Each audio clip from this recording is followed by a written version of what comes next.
this is part 2 of me having to go to court. So I'm gonna tell y'all how it ended, but let me tell you how it went. So I went in there, and they was on point this morning. The judge was there before 9 o'clock. He was just sitting there chilling, talking to the bailiffs and the secretaries and whatever. He was just chilling, right? So I get in there, and I'm like, okay, well, hopefully it'll go fast. Okay, because he's already here. So he's there, 9 o'clock come, he there, no problem. All right, boom. Everybody it's already full. It's already packed, right? So once he does that and starts court, one person trickle in, two person trickle in, three person trickle in, and then the DA had already started reading the docket. So of course she said, I'm gonna read names one time and I'm not gonna repeat them twice. Hey, sound good for me, because I'm where I'm supposed to be, right?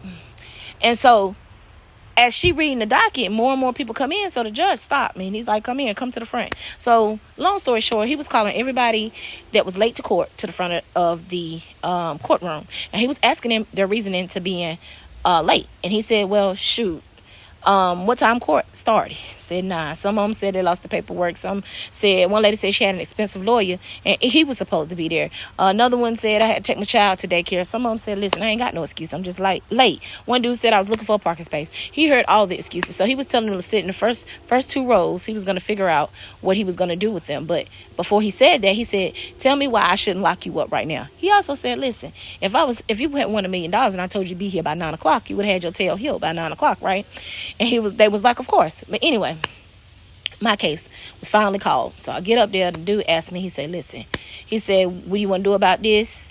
And I tell him, he asked me what my driving record looked like. I tell him, listen, I ain't never had a ticket. This is my first ticket. I never had a speeding ticket. He was like, okay.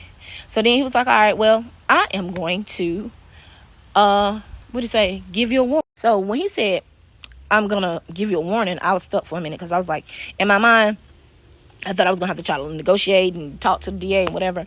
And he was like, no, I'm going to give you a warning this time. So I was like, I'm free to go. He was like, yeah, like, okay.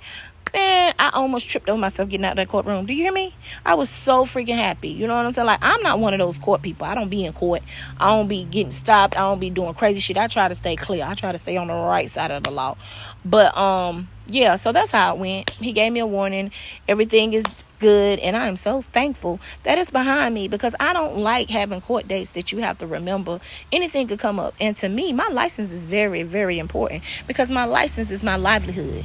So yeah, that's how my court date went. Everything turned out great. For all y'all that was praying for me, I appreciate it.